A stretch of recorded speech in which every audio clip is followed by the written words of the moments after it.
au calme, en silence, si vous voulez, avec en parlant un peu, si vous voulez, en priez comme vous le sentez bien, quoi, on va dire. Allez, on va dire ça. Voilà. Mais en principe, Jésus là nous dit que c'est vrai que Jésus, on le voit rarement prier à voix haute. Hein. Oh, bah non. Il remercie Dieu à voix haute. Oui, ça, vous pouvez remercier Dieu à voix haute. Oh, bah si. Mais pour le reste, je le rappelle, hein, c'est entre vous et Dieu, c'est pas entre vous, les autres et Dieu, hein, par exemple. Oh, un exemple. C'est entre vous et Dieu. Donc les autres, ils sont pas dans le coup. Voilà. Bon, c'est mon avis. Puis on va lire au verset 7. Dans vos prières, oui, j'ai lu jusqu'au 6. Hein, dans vos prières, ne rabâchez pas des tas de paroles à la manière des païens. Ils s'imaginent qu'à force de paroles, Dieu les entendra. Quand on parle de païens, là, c'est pas forcément ceux qui ne croient pas, mais c'est ceux qui croient en des idoles, des choses comme ça, quoi. Hein, voyez-vous. Allez, on continue. C'est la 5. Dieu nous pardonne nos fautes si on danse, si on chante, si on pardonne. Bon. Dieu nous pardonne nos fautes si on danse, si on chante, si on pardonne. Tic-tac.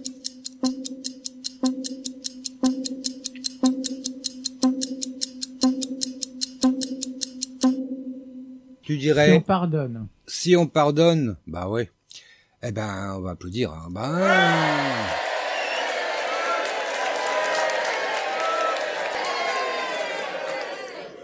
Eh oui, si on pardonne. On va dire ça, c'est au verset 14. Ah bon, on en est au 8. Ah ben là, ça fait un peu plus à lire. Alors, 8. Donc, là, ça continue le premier vers. Bah, je vais le relire, tiens. Dans vos prières, ne rabâchez pas des tas de paroles à la manière des païens. Ils s'imaginent qu'à force de paroles, Dieu les entendra. Ne criez pas non plus, ça je le rajoute, hein, ne criez pas non plus, Dieu n'est pas sourd non plus. Oh, je dis ça comme ça. Ne les imitez pas, car votre Père sait ce qu'il vous faut avant que vous ne lui je vais pas y arriver. Avant que vous le lui demandiez. Ah, mais priez donc ainsi.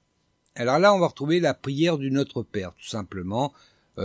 Plus simple sans doute que celle qu'on dit et puis pas arrangée par certains comme enfin bon, je vais rien dire. Priez donc ainsi. Notre Père, toi qui es dans les cieux, que tu sois reconnu pour Dieu. Que ton règne vienne, que ta volonté soit faite et tout cela sur la terre comme au ciel.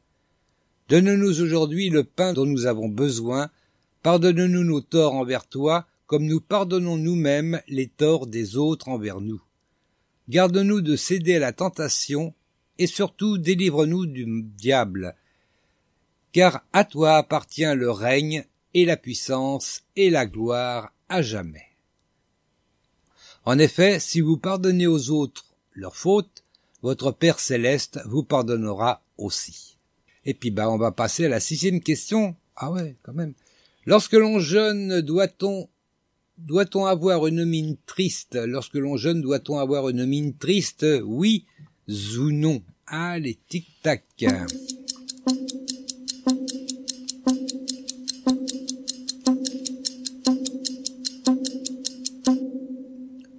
Non. Non. Non. Bah oui. Ah.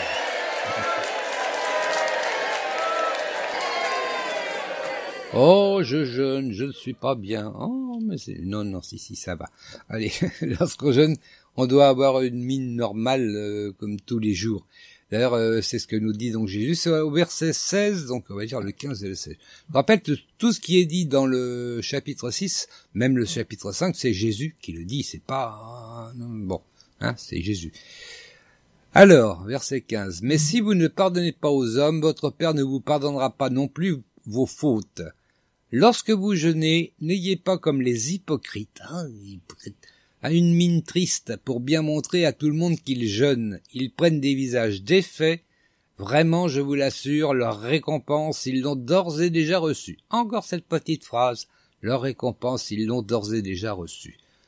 Toi, au contraire, si tu veux jeûner, parfume tes cheveux et lave ton visage. Voilà, je vais m'arrêter là parce que il y a une question encore. Doit-on jeûner en secret? Doit-on jeûner en secret? Oui ou non? Oh là, j'extrapole un petit peu. Doit-on jeûner en secret? Oui ou non? Tic-tac.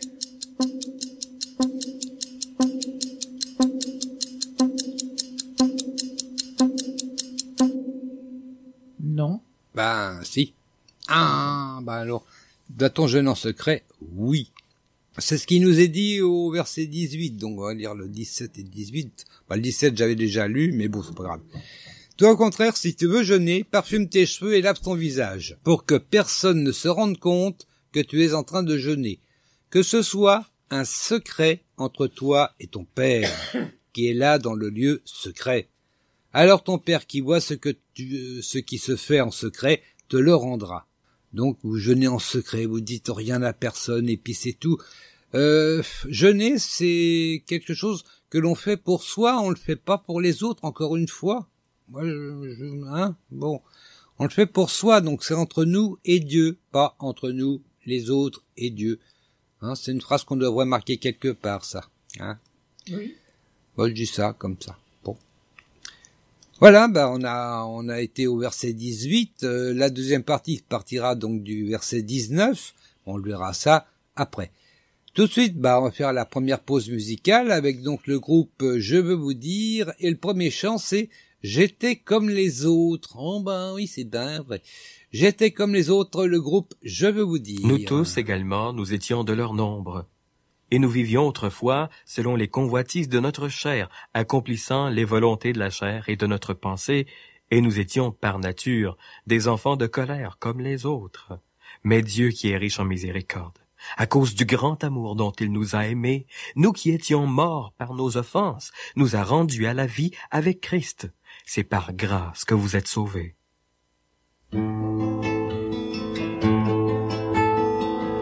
Il est un endroit que je ne connaissais pas, où règne le roi des rois, d'où retentit la joie. Oh, il est une vie que je n'avais pas. Un jour, le fils du roi me la proposa. Oh, je me rappelle, j'étais comme les autres, errant sur ma propre voie. Mais lui n'était pas du tout comme les autres. D'où venait-il celui-là? J'ignorais tout de lui à ce moment-là. Mais petit à petit, il se révéla. Oh, je ne connaissais rien de cette vie-là. Qu'y avait-il en lui? Mais qui est cet homme-là? Parlant du Père du royaume des cieux, lui seul pouvait venir de Dieu. Il annonçait une bonne nouvelle qui frappa mon oreille.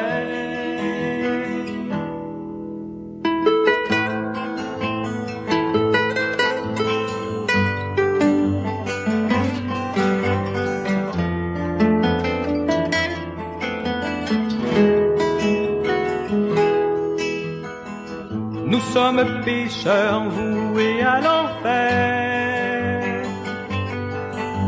mais Dieu nous aimait tant, et Jésus a souffert. Oh, votre châtiment je le subirai.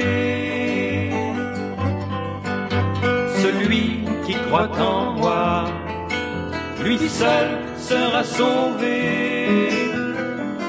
Je me rappelle, j'étais comme les autres, errant sur ma propre voie. Je me rappelle, j'étais comme les autres, mais Jésus m'a rempli de joie et je chante Alléluia. Alléluia. Oh,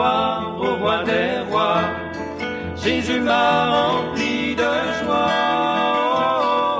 La la la la la, alléluia. Gloire au roi des rois, je le chante et je sais pourquoi. Oh, la la la la la, alléluia. Gloire au roi des rois, Jésus m'a rempli de joie.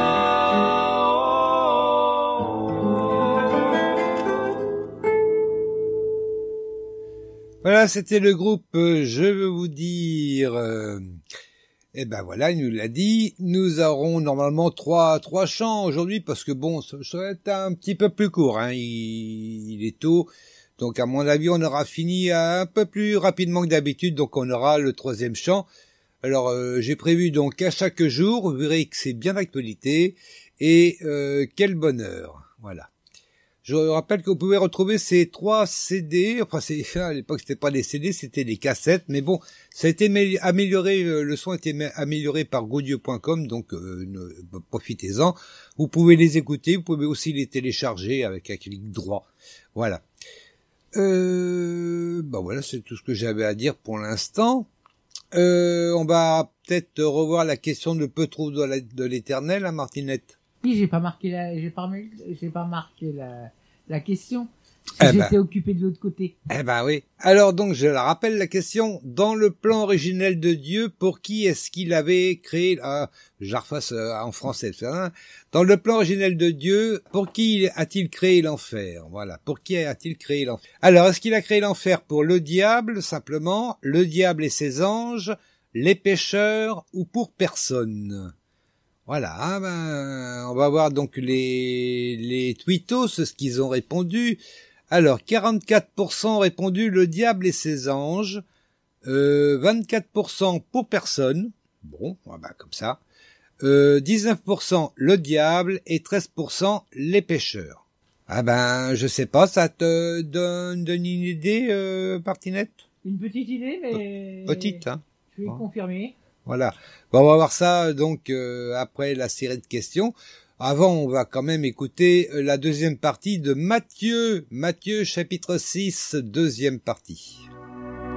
Ne vous amassez pas des richesses sur la terre où elles sont à la merci de la rouille, des mythes qui rongent ou des cambrioleurs qui percent les murs pour voler. Amassez-vous plutôt des trésors dans le ciel où il n'y a ni rouille, ni mythes qui rongent, ni cambrioleurs qui percent les murs pour voler. Car là où est ton trésor, là sera aussi ton cœur. Les yeux sont comme une lampe pour le corps. Si donc tes yeux sont en bon état, ton corps entier jouira de la lumière. Et si tes yeux sont malades, tout ton corps sera plongé dans l'obscurité. Si donc la lumière qui est en toi est obscurcie, dans quelles ténèbres profondes te trouveras-tu? Nul ne peut être en même temps au service de 2 maîtres, car ou bien il détestera l'un et aimera l'autre, ou bien il sera dévoué au premier et méprisera le second. Vous ne pouvez pas servir en même temps Dieu et l'argent. C'est pourquoi je vous dis, ne vous inquiétez pas en vous demandant qu'allons-nous manger ou boire? Avec quoi allons-nous nous habiller? La vie ne vaut-elle pas bien plus que la nourriture? Et le corps ne vaut-il pas bien plus que les habits? Voyez ces oiseaux qui volent dans les airs. Ils ne sèment ni ne moissonnent. Ils n'amassent pas de provisions dans les greniers. Et votre Père Céleste les nourrit. N'avez-vous pas bien plus de valeur qu'eux? D'ailleurs, qui de vous peut à fortes inquiétudes prolonger son existence, ne serait-ce que de quelques instants? Quant aux vêtements, pourquoi vous inquiéter à leur sujet?